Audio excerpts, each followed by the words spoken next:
Salut les gars, bienvenue sur ma chaîne. Dans le tutoriel d'aujourd'hui, je vous montre comment chemiser un moule à pâtisserie. Ce n'est peut-être pas la vidéo la plus excitante. Cependant, j'aurais aimé savoir comment chemiser correctement mes moules à pâtisserie. Parce que c'est un détail si important quand il s'agit de faire de la pâtisserie. Parce que si elles ne sont pas correctement chemisées, vous pouvez aboutir à un échec de cuisson. Et ça, nous n'en voulons pas.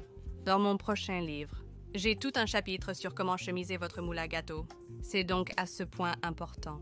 Alors, je vais vous montrer 4 moules différents de formes différentes et la meilleure façon de les chemiser. Alors, je vais commencer avec un moule à gâteau rond classique. Donc, c'est le moule que j'utilise le plus. Et ce que je veux toujours faire, c'est brosser une fine couche de beurre ou d'huile sur le fond et les côtés du moule à gâteau, puis couvrir avec le papier. Je pense que le beurre fait mieux adhérer le papier, mais tant qu'il y a une sorte de graisse dessus, cela devrait faire l'affaire. Donc j'ai un peu de beurre fondu ici avec un pinceau et je vais simplement brosser une fine couche de beurre sur la base et autour des côtés. Où que vous colliez le papier. Maintenant, il est important de ne pas en ajouter trop, car cela peut affecter la graisse de votre gâteau. Donc vous obtenez aussi un gâchis une fois cuit, donc une fine couche suffit. Maintenant, c'est le moment pour le papier. Donc j'ai ici du papier cuisson. Maintenant, je préfère acheter des feuilles de papier cuisson plutôt que du rouleau prêt à l'emploi, car le rouleau prêt à l'emploi continue de se rouler lorsque vous essayez de l'utiliser. Donc les feuilles restent effectivement plates. Je souhaite découper un cercle. Vous pouvez dessiner autour d'une boîte, mais si vous en faites beaucoup, c'est long. Alors, j'ai une astuce pour découper le cercle parfait à chaque fois. Donc je vais aligner le papier et couper là où il a à peu près la même largeur que la boîte, donc environ ici.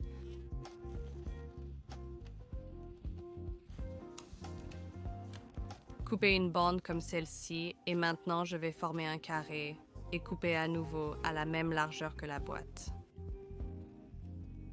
Maintenant, je ne fais qu'une seule boîte, mais si vous en faites plusieurs, alors vous pourriez faire plusieurs couches de papier et faire exactement la même chose. Alors maintenant, ce que je vais faire, c'est plier le papier en deux. Et il y aura un côté fermé et un côté ouvert. Je vais garder mon pouce là où se trouve le côté fermé et le plier à nouveau en deux. Vous avez maintenant un côté fermé et un côté ouvert. Donc, l'important est ce bord fermé ici. C'est là que vous voulez le tenir et plier le papier. Je vais le plier à nouveau à partir de ce coin fermé. Donc, vous formez un triangle et ensuite à nouveau à partir de ce coin fermé. Donc, vous obtenez un triangle encore plus mince. Donc, maintenant, ce que je vais faire est de mesurer approximativement le rayon du moule à gâteau, qui est à peu près ici, et de le couper pour que quand je l'ouvre, il devrait former un cercle parfait en quelque sorte, et s'adapter exactement dans le moule à gâteau afin que vous puissiez le mettre directement à l'intérieur. Et si cela dépasse les coins, c'est absolument bien. Le beurre le fera adhérer.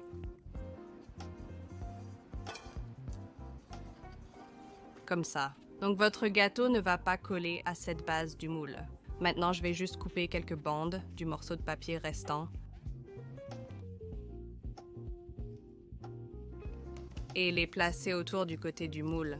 Maintenant, vous ne voulez pas que ces bandes soient trop hautes, car ce qui peut arriver, c'est que si les bandes sont plus hautes que le gâteau, et ensuite vous démoulez le gâteau, il va s'écraser, parce que le gâteau n'est pas aussi haut. J'essaie de l'obtenir plus ou moins à la même hauteur que le moule, donc pour le dernier, je mesure tout autour, je déchire ce dont je n'ai pas besoin, je le place, et voilà, un moule parfaitement aligné. Alors pensez-y comme ça, toute boîte exposée signifie que vous risquez que votre gâteau colle, c'est pourquoi je fais la base et les côtés. Passons maintenant au carré. Alors ici, j'ai une boîte carrée, pareil, je veux brosser une fine couche de beurre sur la base. Et sur les côtés. Habituellement, je fais cuire mes brownies dans des moules carrés, mais j'ai aussi fait des gâteaux. Je le tapisse toujours de beurre et de papier. Maintenant, au lieu de découper un carré puis des bandes, ce que vous pouvez bien sûr faire, j'aime faire ce qui suit. Je pose le papier et place le moule carré dessus. D'ailleurs, ça marche aussi bien avec le moule à pain. Et ensuite, je vais prendre les ciseaux et couper en diagonale vers chaque coin.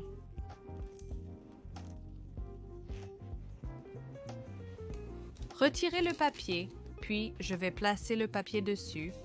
Et tout ce que je vais faire est de pousser le papier vers l'intérieur. Et là où j'ai coupé devrait commencer à se plier.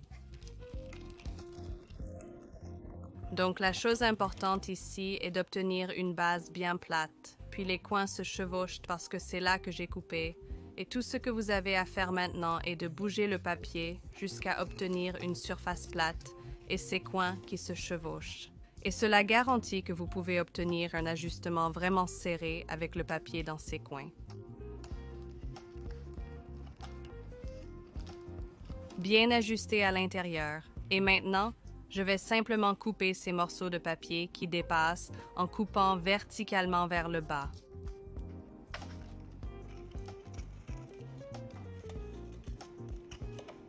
Si vous finissez par exposer un peu trop de métal une fois que vous l'avez coupé, vous pouvez toujours y aller avec une petite quantité de papier et j'aime le mettre sous le rabat de papier qui est déjà là. Placez-le à l'intérieur et collez-le à nouveau. Parce que le beurre que vous avez mis là aide et vous êtes libre de couper ces excès de papier. Utilisez-les pour une autre boîte ou repliez-les simplement le côté car cela aide à sortir ce que vous avez cuit. Encore, voici votre boîte carrée. Donc, l'une des formes les plus difficiles à aligner est une boîte circulaire, donc si vous faites beaucoup de gâteaux de formes différentes, comme des ballons de football ou comme des demi-dômes, vous voulez toujours aligner votre moule à gâteau rond, donc je vais juste le placer sur cet anneau pour qu'il ne bouge pas. Et encore une fois, vous voulez mettre du beurre parce que c'est ce qui va coller le papier. Maintenant, certaines personnes utilisent un mélange de beurre et de farine pour empêcher leur gâteau de coller. Je pense que le papier donne en fait au gâteau cette barrière supplémentaire contre la brûlure, car le métal devient extrêmement chaud, et le papier empêche simplement le gâteau de devenir aussi chaud, si cela a du sens. Je préfère utiliser la méthode du papier. Je vais découper un morceau de papier actuellement légèrement rectangulaire. Et je veux continuer avec une technique similaire à celle que j'ai utilisée sur la boîte carrée. Cela signifie donc couper quelques lignes et les faire plier lorsque vous les mettez dans la boîte. Je vais donc commencer par les coins, mais cette fois aller plus vers le centre. Et j'utilise constamment la boîte en dessous comme guide. J'ai donc fait les 4 coins. Maintenant, je veux aller entre et couper encore plus.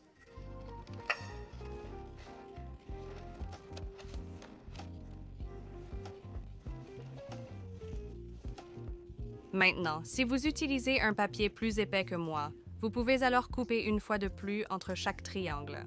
Je pense que c'est assez pour moi. Vous voulez juste assez pour qu'il ait une certaine flexibilité, donc j'ai coupé dans le papier 8 fois. Donc maintenant, je veux pousser dans la boîte, et en poussant, j'espère que ces plis se croiseront. Exactement ce que je recherche. Donc, je me concentre sur le centre. Voilà, ça s'est vraiment bien intégré. Poussez cette partie inférieure et travaillez ensuite soigneusement vers le haut. Et faites en sorte que ces morceaux de papier se plient les uns sur les autres et collent au beurre. Certains peuvent avoir été mal alignés, alors aidez-les simplement à revenir et commencer à travailler.